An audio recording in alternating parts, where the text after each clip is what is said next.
Hi friends, எல்லோருக்கும் வணக்கம். நம்ம சேனலை சப்ஸ்கிரைப் பண்ணாதவங்க கண்டிப்பாக சப்ஸ்கிரைப் பண்ணிக்கோங்க. இன்றைக்கி வந்து ஞாயிற்றுக்கிழமை காலைல 6:30 மணிக்கு மட்டன் எடுத்துகிட்டு வந்துட்டாங்க. மட்டன் வந்து இது வந்து கூறு கறிங்க, கடையில் போய் எடுக்கலை. ஒரு ஆடை வந்து 10 பேர் வாங்கிங்க. அவங்களே பிடிச்சிருவாங்க. 4 மணிக்கெலாம் ஆடை வந்து வெட்டி சுத்தம் பண்ணி எல்லாம் ரெடி பண்ணி 10 கூட பிடிச்சிருவாங்க. நமக்கு 6 மணிக்கே ஃபோன் வந்துருச்சுங்க. போய் 6:30 மணிக்கு மட்டன் எடுத்துகிட்டு வந்துட்டாங்க.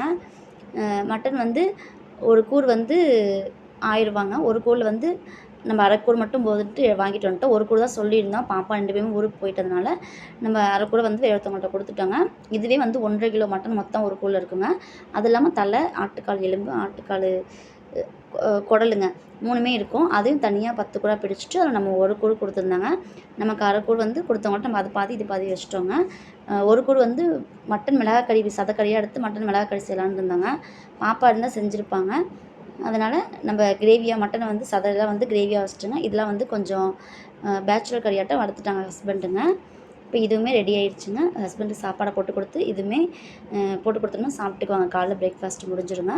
மட்டன் கிரேவியுமே எண்ணெய் ஊற்றி இஞ்சி பூண்டு வெங்காயம் தக்காளிலாம் போட்டு வதக்கி மட்டனை வதக்கி விட்டுங்க. லைட்டாக உப்பு போட்டு நம்ம வேக வச்சிட்டோம். அதிலே தண்ணி கொஞ்சம் விடுங்க. அதுக்கப்புறமா மட்டன் பொடி போட்டு இஞ்சி பூண்டு பேஸ்ட் போட்டு நான் பரட்டி விட்டேன். இதுக்கப்புறம் நம்ம தேங்காய் அரைச்சி ஊற்றுவோங்க. இப்போ இது தாளிக்கிறதுக்குள்ளே நான் தேங்காய்லாம் அரைச்சிட்டு வந்துட்டேங்க. இதுக்கப்புறம் தேங்காய் திருவி நான் அரைச்சினேன். பாருங்கள், இந்த அளவுக்கு கொஞ்சம் மசாலா இறங்கினதுக்கப்புறமா நம்ம தேவையான அளவுக்கு மட்டும் எவ்வளோ கிரேவியோ அந்தளவுக்கு மட்டும் நான் தேங்காய் அரைச்சி ஊற்றிருக்கேங்க. இப்போ மதிய லஞ்சுக்கு ஒரு ஹஸ்பண்டுக்கு ஒருத்தவங்களுக்கும், இப்போ நைட்டு பாப்பா 2 பேர்த்துக்கும், ஹஸ்பண்டுக்கு 3 பேர்த்துக்கும் டிஃபனுக்கு சேர்த்து நான் கிரேவி செய்கிறேன். இப்போ பாருங்கள், தண்ணி எவ்வளோ தண்ணி ஊற்றணும் அந்தளவுக்கு சுண்டி நமக்கு இந்தளவுக்கு கிரேவி வந்திருக்குங்க.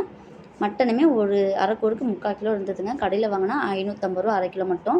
இது வந்து ஒரு கூறு ரூ. 1000 தாங்க. இப்போ முட்டையும் வேக வச்சாச்சு. கத்திரிக்காய் புளி குழம்பும் இருந்ததுங்க. அதை அப்படியே சூடு பண்ணி வச்சுட்டு எனக்கு சாப்பிட்றதுக்குங்க. இப்போ சாப்பாடும் ஆயிடுச்சுங்க. இப்போ வந்து சூடாக சாப்பிட்டுக்க வேண்டியதான். பாப்பா வந்து ஈவினிங் தான் வருவாங்க.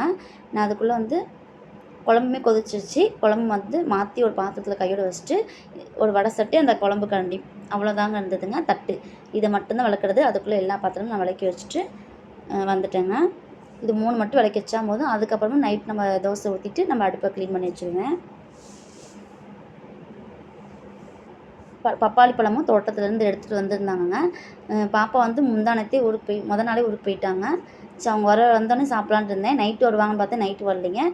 மதியம் தான் வந்திருந்தாங்க. ஒரு 4 மணிக்கிட்ட தான் வந்திருந்தாங்க. அதுக்கப்புறமா தோலெல்லாம் கட் பண்ணிவிட்டுங்க. பாப்பா 2 பேருமே சாப்பிட்டாச்சு. நைட்டுக்கு வந்து வெறும் தோசைங்க முட்டை தோசைங்க 2மே ஊற்றி கொடுத்துட்டு பாப்பா 2 பேர்த்துக்கு சூடாக சாப்பிட கொடுத்தாச்சுங்க. இலை இருந்தனால இலையை கொஞ்சம் கட் பண்ணிவிட்டுங்க. அப்படியே தட்டில் போட்டு கொடுத்தாச்சு. ஹஸ்பண்டுக்கு இலையில் போட்டு கொடுத்தாச்சுங்க. நம்மவே மாவு புளிக்காதனால கொஞ்சம் புளிக்குழம்புக்கு தோசை சாப்பிட்டாச்சுங்க. இந்த வீடியோ கண்டிப்பாக பிடிச்சா நம்ம சேனல் லைக் பண்ணி சப்ஸ்கிரைப் பண்ணுங்கள், கமெண்ட் பண்ணுங்கள். தேங்க்யூ ஃபார் வாட்சிங்.